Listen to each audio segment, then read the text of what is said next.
I thought another one of the takeaways was Avery Bradley.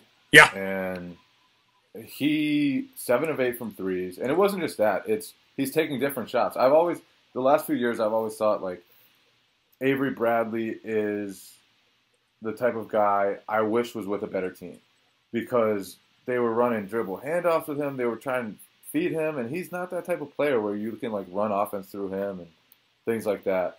But when he's chilling in the corners and he's able to just spot up, that he's a good shooter. It was like taking it back to the 2012 when he's alongside KG and Paul Pierce. Obviously, they don't have that type of caliber player anymore, but his role looks like it might have changed this year. Obviously, it's still 2 games.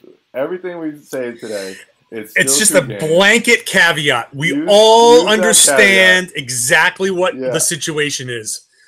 We are completely overreacting to a European trip, 2 games.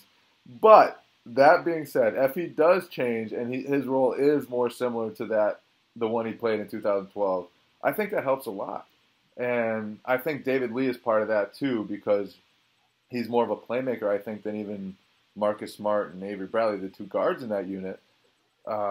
So moving Bradley to the corners could be a huge difference, or at least a little difference, and every little bit helps. Like the difference between, as Brad Stevens has stressed, the difference between like barely being a playoff team and being one of the better playoff teams in the East is not that many points per game. Right. The thing about Avery Bradley, what makes this development so important, it's not just that his role is changing. It really is that the types of shots that he's taking are changing. I have no problem with him taking 14 shots a game, but the above the break 3-pointers and the long twos.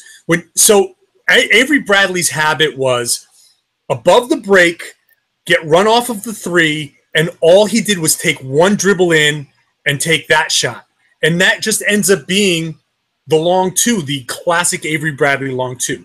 Now, if he's not in that position. And he's good at that shot, but it's just not an efficient shot regardless. Well, yeah. I mean, that shot, it's fine, but he's not shooting a high enough percentage. You need to shoot that shot at like 55, 60% for that to be – and no one's going to do that. No one – that's KG territory. Like KG's the only one you want around the top of the key taking jumpers. Like that's about it. But Avery Bradley, no. For him to be down below the break on the side, he had one really nice play where he just shook the defender, took 1 dribble to the left, still in that corner 3 distance. I mean, that was a really heads up play. He didn't take a step in. It was almost like Brady for the Patriots when he avoids somebody in the pocket. When a pass rusher comes in, it's not like he's a big scrambler. He just moves just enough for the guy to go by him. And that's kind of what Avery Bradley did on that particular play. And what I'm looking forward to, he just did enough, took that 1 little dribble, stepped to the side, the defender went past him, he didn't panic, and he still took that same shot and he nailed it. And that's the perfect NBA play for today's NBA. That's huge for me.